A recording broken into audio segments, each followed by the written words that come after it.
परीक्षेमधून स्वतःला आजमवतो, स्वतःचे व्यक्तिमत्व ह्या स्पर्धेतून घडावं आणि एक समाजाला चांगला प्रतिभावंत समाज निर्माण होण्यामध्ये आपला वाटा असावा असं प्रत्येकाला वाटतं। इथे कोणी गरीब श्रीमंत असा भेदभाव नाही, योग्य उमेदवार असतो त्यालाच इथे चान्स मिळतो। आज स्पर्धेचं युग आहे। या स्पर्धेच्या युगामध्ये विद्यार्थी हे समाज माध्यमावर अनेक बातम्या ह्या ऐकत असतात, अनेक न्यूज त्यांच्या समोर येत असतात। व्हॉट्सअप असेल, इन्स्टा असेल किंवा फेसबुक असेल, यासारखे अनेक प्लॅटफॉर्म ते यांच्या डोळ्यासमोरून जात असतात। त्यामध्ये विद्यार्थी हे सकारात्मक आणि नकारात्मक या दोन्ही बाजू ते त्यांच्या मनावर बिंबवले जात असतात। स्पर्धा परीक्षेमध्ये येणारा तरुण वर्ग हा जास्त आहे, पण त्या विद्यार्थ्यांची संख्या नियुक्त होताना ही खूप कमी होती। त्यामध्ये नियुक्तीच्या वेळेस पुन्हाही काही रद्दपात्र निर्णय होतात। काही परीक्षेवर म्हणजे निर्णयावर काही प्रश्न उभे केले जातात, त्यामुळे तरुण वर्ग हा नाराज होतोय। पण तरी देखील आजचा वर्ग हा जिज्ञासू असल्यामुळे पुन्हा प्रयत्न करतात, पण सारखं अपयश आल्यामुळे आत्महत्या हा विषय पुढे उभे राहतो। नमस्कार मित्रांनो, माझं नाव प्रशांत निकम। स्पर्धा परीक्षा देताना आपल्याला बऱ्याच अडचणी येतात।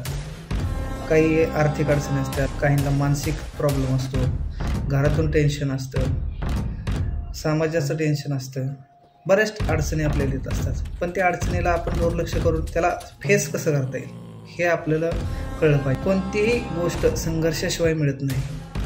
आणि एक गोष्ट आहे की आपण एक पद मिळवल्यानंतर जे आपल्याला मान सन्मान मिळत असतो तो कुठेच मिळणार नाही। या क्षेत्रामध्ये आपल्याला सामाजिक, आर्थिक, राजकीय अशा विविध विषयांची व त्यामधील समस्यांची जाण होते। मात्र हे क्षेत्र निवडण्याकरता अतिशय अशी कणखर मानसिकता व संयम ठेवावा लागतो, कारण या क्षेत्रामध्ये सध्याच्या काळात प्रचंड अशी स्पर्धा वाढलेली आहे।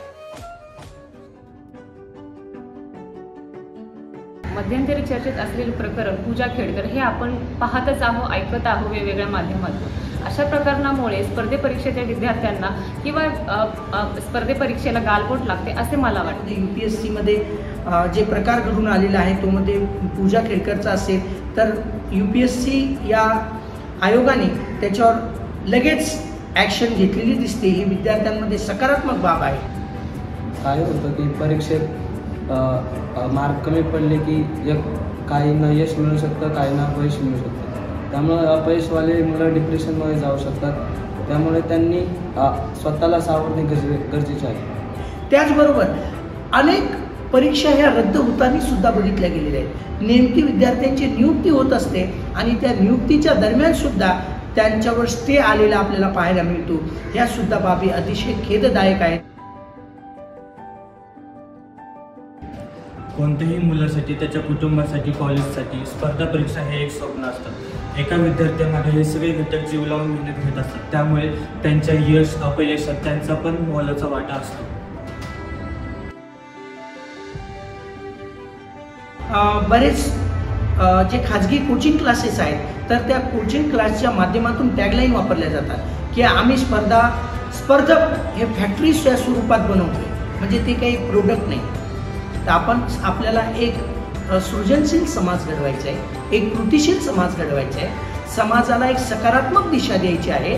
तर त्यामध्ये कोणत्याही प्रकारचा उत्पादन निर्माण करतोय अशा टॅगलाईन ह्या समाज व्यवस्थेमध्ये निर्माण होतात, ती अतिशय खेदजनक बाब आहे।